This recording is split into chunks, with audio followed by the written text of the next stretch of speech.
In an 8-1 decision yesterday, the Supreme Court of the United States decided that law enforcement officers have a legal right to kick down your door if they suspect that you are destroying evidence.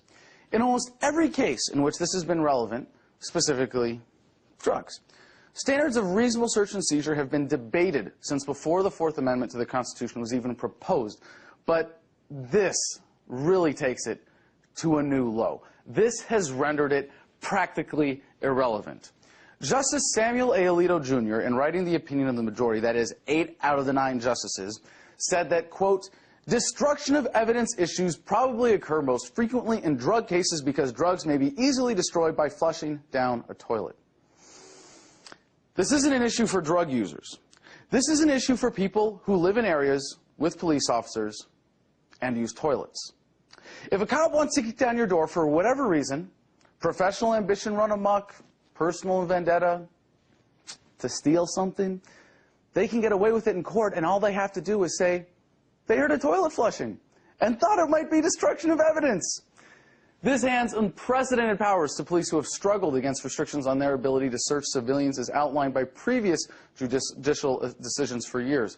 The reason this one is so huge is that it doesn't just apply to home invasions by police.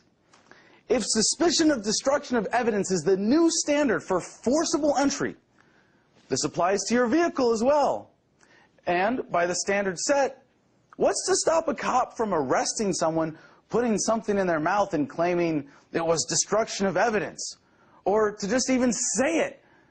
Cops get away with lying under oath in court all the time.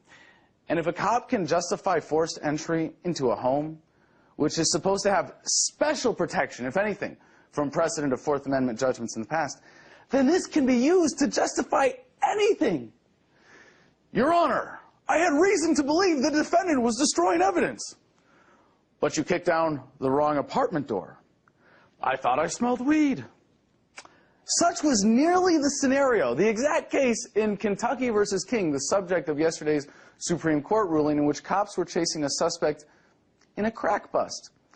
Not a crime that was reported with a victim and a complaint and some need for police intervention, but a setup.